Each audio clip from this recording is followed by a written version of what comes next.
Do you find relationships hard? Like maybe they're emotionally draining. You just don't even want to get into one anymore because you know it's just going to wear you out emotionally and you just can't do it.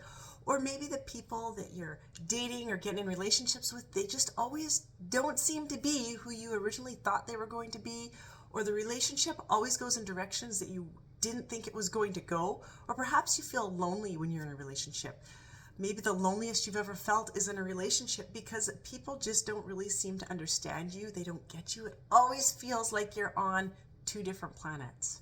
If you can relate to that, then maybe you're an INFJ. INFJs tend to struggle with relationships. This is such a common problem with INFJ personality types. The introvert, intuitive, feeler, judging personality type. And today I am going to talk about one reason why we struggle with relationships. There's lots of reasons, but today I'm only going to focus on one reason, and it's pretty interesting.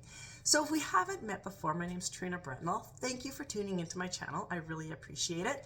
I like to show up and help introverts. That's what I enjoy doing.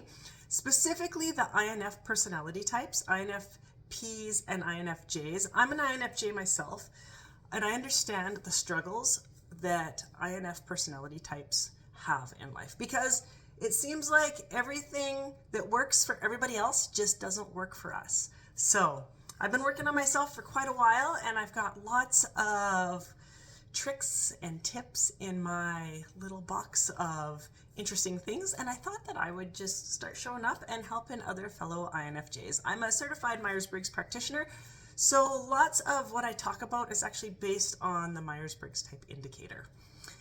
Anyway, enough about that. Let's get into this because this is super interesting. Why many INFJs? Today I'm just talking specifically INFJs. INFPs, you might relate to this as well. I can't say I know 100% sure that you struggle with relationships, but I do know INFJs do. So if you're an INFP, you might find this interesting as well. But anyway, there are many reasons why INFJs struggle with relationships. Many. So I'm not going to get into all of them, but the one I'm going to focus on today, which I find super interesting, is our complex inner world. We love being in our heads. That is our favorite place to be. We are safe. That is our safe place. We feel safe in our heads. So we spend a lot of time there. Lots. And if you become very mindful of it and kind of watch how much of your day you spend in your head, it might shock you if you're an INFJ. And that's okay. INFJs, we need to spend time in our heads. We need to. But there can be a line that causes issues.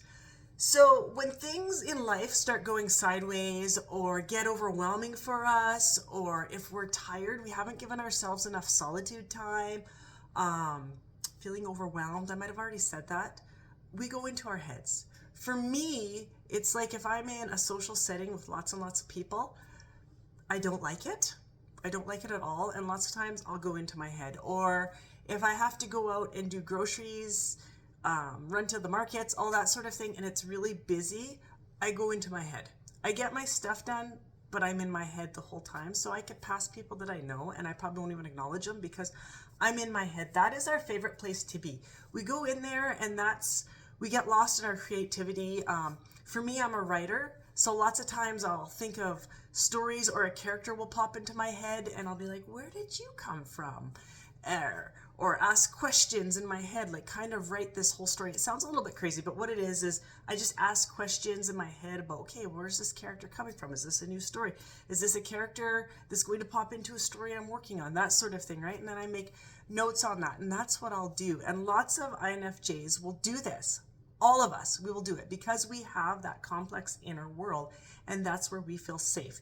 So when we are feeling out of sorts, that's where we're going to go. Okay? And out of sorts, I mean just if you've had a busy work day and you're tired and you get home, you're going to go into your inner world. That's where you're going to go because it was busy, you're tired, you need to rest, so I'm just going to go into my head. But this causes a lot of issues, especially when we have relationships, because lots of people, I'm going to say most people, I can't say all, because I've been blessed with a person, a match, my hubby, that he seems to understand me going into my inner world. And I am so grateful for him for that, because He's also an introvert, but he doesn't have that inner world like I do, but he accepts it. And I'm very grateful because I've dated quite a few people that couldn't understand that at all. And it caused lots of issues. But we need to spend time in that inner world. For a healthy INFJ, we need to be in there. But it can pull us down a rabbit hole that's causing issues.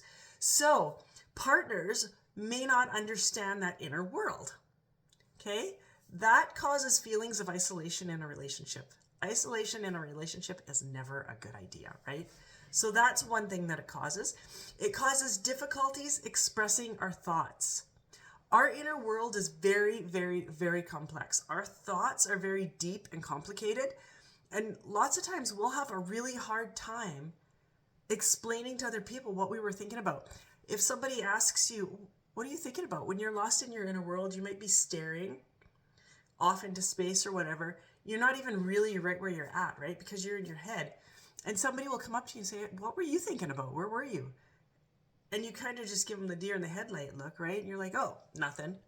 Because lots of times we have no idea how we're going to express what we were just thinking about. We know it because it's in our brains, but to express it, it's really hard. For me, I can write it. Verbally, I can't express it. Very seldom can I ever express it. If I do, it comes out blah, blah, blah, blah, blah. Doesn't make any sense to anybody else, and they'll just look at you like, Lord, where did you come from? So there's that. And this can cause lots of misunderstandings in relationships, especially when your partner doesn't understand it at all, right? Doesn't get that inner world, getting back in there, our deep thoughts. If they don't understand that at all, it causes lots of misunderstandings. Intuition, intuitive. INFJs are heavy intuitives. That is basically how we go about our entire day. That is how our brain functions, is on intuition. That is our very first and primary preference. And preference, that's what I mean by when we are taking in information, it's the first thing that our brain is going to do. So it's like if you're left-handed or right-handed, you just pick up a pencil. Say if you're right-handed, you just pick up that pencil in the right hand and you write, right? Our brain just automatically switches into intuition, and that's how we function. That's our very first way of functioning. Not a lot of people will understand this, right? Because we'll arrive at conclusions that other people didn't even see coming, and they're like, where are you getting this information from? Lots of INFJs have no idea. Lots of INFJs didn't even know they were intuitive. So they can't explain how they came to this conclusion. And it causes lots of frustration and misunderstandings. It can cause judgment in a relationship, like, ooh, you're a little woo-woo. I've been in relationships where people thought that I was woo-woo because I'm like, well, that's not going to work. Well, how do you know that? Well, that's a feeling I have. Well, that's like way out. Not even on this planet if you're having a feeling. I'm not going to listen to that. Once you realize what your intuition is and you can explain it a little bit better, it does help. But it does cause frustration and more misunderstandings. Now, next, getting into our inner world is our strong need for solitude. INFJs, even though we are classified as the extroverted introvert, because many INFJs love socializing, we are also very deep introverts. We absolutely need solitude. There is no negotiation on that. If you are not giving yourself enough solitude time in a day, in your week, you are burning yourself out, you're very unhappy, and you become a very unhealthy INFJ, and that's a really dark place to be. So we sink into our inner world. And lots of times, if we haven't allowed ourselves enough solitude throughout our day, throughout our week, when we get to a point, our brain will just overtake us and it will just suck us into that inner world. We don't really even have control out of it or on it, about it, with it. We don't have control with it. It just happens because we need to do that, right? But that solitude and getting into your inner world, we come across as withdrawn, maybe disinterested. I know for me, just recently, with the holiday season just passing, it was busy. And for me, there was lots of socializing and my son was home from school and I enjoy him being home, and Jay was home lots from work, and my other son was home lots, and then the girls came home, and it was just a lot, and I absolutely love all of them, but I know the last few days I've been in my inner world lot, so it was like I was withdrawn. I hate to say disinterested, but that's how it would come across. It really would, because I withdraw and I'm not really chatty and I don't talk, but that's because I haven't given myself enough time because it's been busy and we were having fun, right? Another reason our inner world causes issues with relationships is the idealistic visions that we have about people and the way that our relationship goes. So we're in our inner world and we're thinking, and we will, how can I put this, construct how we think that our partner should be, our perfect partner and the perfect relationship. And we'll get this vision in our head that that's what's going to happen. This is what it's going to be like. And then we'll get disappointed, right? Because it's not going to be that way. Life throws a curveball, or somebody isn't quite how you thought they were going to be, and disappointment sets in, and you almost lose interest in that relationship because, well, it's not fitting that vision that you had. And lots of times those visions aren't even ideal.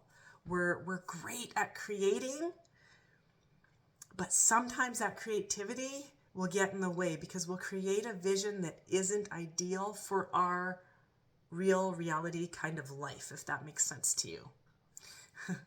Anyways, that's what I had for you today. I hope you found this interesting. So it's our inner world that can cause a lot of issues.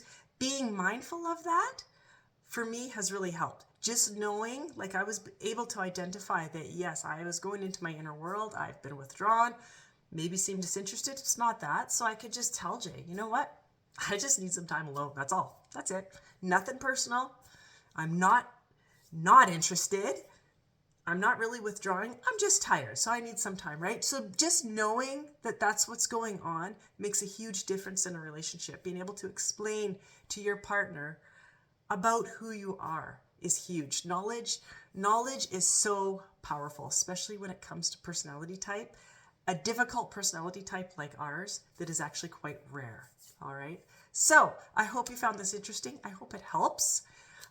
If you found it interesting, please give me the thumbs up so that it gets pushed out to more INFJs, and hopefully they can get a little bit of help with that. And if it feels right, hit the subscribe button to my channel. And I will talk to you again soon. Thank you so much for joining. I appreciate it, and I'll see you real soon. Bye.